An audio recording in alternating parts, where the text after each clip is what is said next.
ada yang bilang kurang lebih 30 tahun atau 40 tahun memegang makom kutub. Ya, beliau uzlahnya itu yang masyhur 15 tahun. Ada yang bilang lebih dari 15 tahun. Cuma yang masyhur 15 tahun. Itu uzlah khalwah, tidak menemui manusia, tidak menemui siapapun, meneng ning kamar, cuma ke kamar mandi, sholat, ibadah, tidak keluar, itu selama 15 tahun yang masyhur. Ya. Jadi kutubnya itu kutub yang mujma' alaih, disepakati oleh semua wali. Tidak ada satupun yang menyangkal beliau itu wali kutub. Beliau tidak lahir di Yaman, tidak lahir di Hadramut, lahirnya di Indonesia. Lahirnya di Besuki. Zaman Ben Weru. Lahirnya itu teng Besuki. Di teng Wetan. Jawa Timur di bagian timur Wetan. Cuma usia kurang lebih 7 tahunan sudah dikirim oleh neneknya ke Siwun, ke Hadramut. Ya, di sana yang ngaji kepada pamannya Al-Habib Abdullah bin Umar As-Sekaf, kemudian kepada Al-Habib Abdul Qadir bin Qutban, kemudian yang paling lama itu ngajinya kepada Sahibul Maulid Al-Habib Ali bin Muhammad bin Husain Al-Habsyi. Pulangnya ke tanah Jawa ini, ke tanah Jawa, kembali lagi ke Indonesia niku dibarengi dengan Habib Alwi bin Sekaf As-Sekaf Keponagung. Pulangnya itu bareng. Sama-sama nyantri ke Habib Ali Al-Habsyi. Cuma waktu itu Habib Alwi bin Sekaf As-Sekaf sudah di atas 30 tahun usianya. Habib Abu Bakar Gresik masih belasan tahun pulang itu. Ya, masih belasan tahun. Nah, kemudian setelah itu beliau tinggal menetap, setelah pindah-pindah kemana-mana itu terakhir di Gresik. Ya.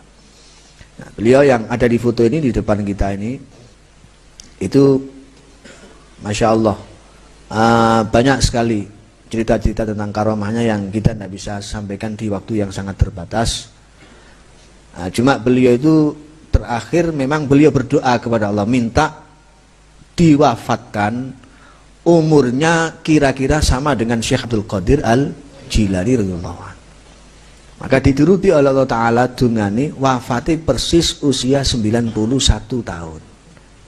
Itu tahun 1958 Masehi. Wafat dalam usia 91 tahun. Tahun 1958 Masehi. 16 Dzulhijjah wafatnya, 17 itu jenazahnya. Satu-satunya jenazah sing kok omah dugi dalem niku, saking dalem medal teng jaba niku dikarak dengan tolak al-badru, itu jenazahnya beliau. Karena wasiatnya beliau. Beliau wasiat, aku nek mati metune jenazahku teko omah karaan nganggo tolak al-badru. Karena Kanjeng Nabi hadir, niati tolak al-badru nggo hormat Kanjeng Nabi sallallahu alaihi wasallam. Karena beliau orang yang punya makom bisa bertemu langsung dengan Kanjeng Nabi. Makom yang sudah sampai ijtima' ma'an Nabi SAW ya qadhah, itu maqamun yatwil maqamati kullaha. Makom yang bisa menutup semua makom. Jadi kabeh wali zaman Habib Abu Bakar Gresik niku semua di bawah komando Habib Abu Bakar Gresik. Semua wali itu di bawah komandonya beliau. Jadi beliau rajanya wali di zamannya. Kabeh tunduk.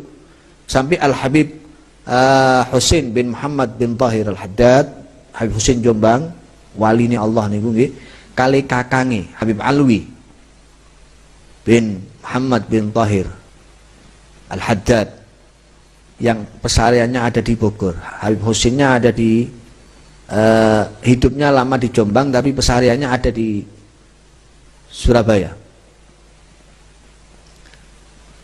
Habib Alwi ada di Bogor.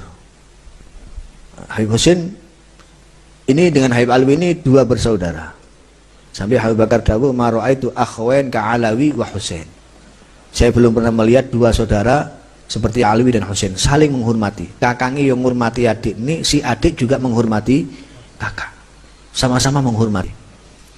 Itu kalau sowan ke Habib Abu Bakar Gresik niku dari depan itu sudah merangkang. Mboten wani ngadeg mlakune. Jadi memang wibawanya luar biasa. Bahkan Al-Maufurlah itu saya mendengar langsung dengan telinga saya, bitalaki langsung Al-Habib